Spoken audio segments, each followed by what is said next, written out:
Hakim Tipikor Pengadilan Negeri Jakarta Pusat akhirnya membacakan putusan selanya dan menolak eksepsi atau nota keberatan dari Hasto Kristianto, Sekjen PDI Perjuangan.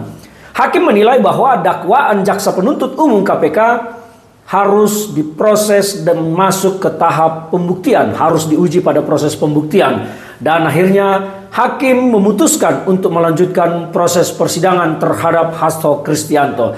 Agenda berikutnya adalah pemeriksaan saksi-saksi untuk proses pembuktian pada perkara pidana yang dituduhkan kepada Hasto Kristianto. Sekarang kita mau melihat apa yang harus digali, mencari kebenaran material dari perkara tersebut. Selama ini kita mendengar bagaimana Hasto mengaku sebagai korban kriminalisasi hukum yang dilakukan oleh KPK akibat dari sebuah langkah beraninya untuk menyatakan kebenaran, dan ada yang terganggu, dan semua telunjuk kemudian menunjuk kepada kekuasaan Pak Jokowi lah yang membuat Hasto Kristianto harus mendekam di tahanan KPK dengan status tersangka. Dan tragisnya, status tersangka tersebut diumumkan pada malam Natal, di mana Hasto yang seorang Katolik harus merayakan Natal dalam sukacita, tetapi diberikan hadiah yang sangat tidak enak oleh KPK.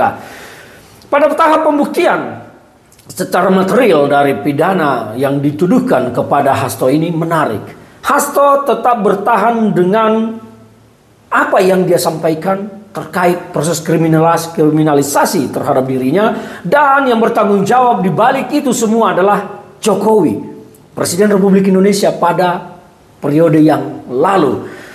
Nah, untuk mencari kebenaran material dari sini, harusnya hakim ke depan harus memanggil Jokowi sebagai saksi di persidangan ini. Terserah apakah Jokowi akan dipanggil sebagai saksi yang akan meringankan atau saksi yang memberatkan, tetapi kebenaran material dari apa yang disampaikan Hasto, benarkah dirinya korban kriminalisasi akibat dari kekuasaan Jokowi, perlu digali dan perlu dibuktikan. Dan kalau ternyata itu adalah benar, maka Hasto harus dibebaskan dari semua dakwaan yang dituduhkan kepada dirinya.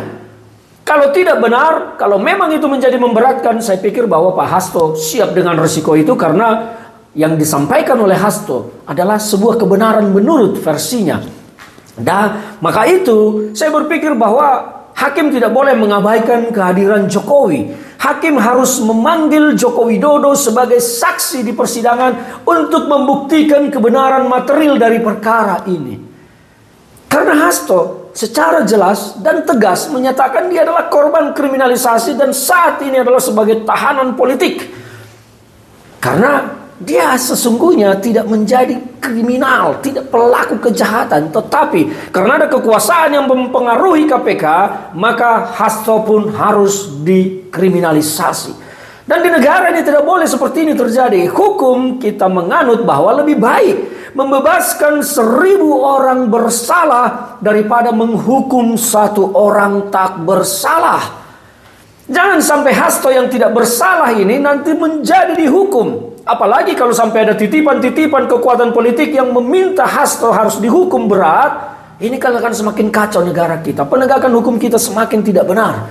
Maka saya berpikir bahwa kehadiran Joko Widodo di persidangan sebagai saksi yang harus dimintai keterangannya di pengadilan untuk membuktikan mencari kebenaran material atas perkara ini harus dilakukan oleh hakim. Hakim Pengadilan Tipikor PN Jakarta Pusat harus memanggil Joko Widodo sebagai saksi di persidangan ini. Karena ini penting sekali, seperti yang disampaikan, kalau memang benar Jokowi yang melakukan kriminalisasi terhadap Hasto, maka Hasto harus dibebaskan. Dan Jokowi juga harus mendapatkan konsekuensi hukum dari perlakuannya kalau ternyata benar. Kalau tidak benar, maka nama Jokowi harus dipulihkan. Dan Hasto akan siap menanggung risiko hukuman yang akan dia terima. Karena Hasto yang saya tahu berpegang teguh pada keyakinannya apa yang disampaikan adalah kebenaran. Saya pribadi pernah berbincang sedikit dengan beliau. Dan saya melihat bahwa Hasto menyampaikan itu dengan keyakinan penuh. Maka keyakinan penuh ini tidak boleh diabaikan oleh hakim. Hakim sekali lagi saya berharap harus memanggil Joko Widodo sebagai saksi di persidangan Hasto Kristianto. Terserah apakah itu nanti akan memberatkan atau meringankan. Demikian dari saya, salam Ferdinand Huta Hayan.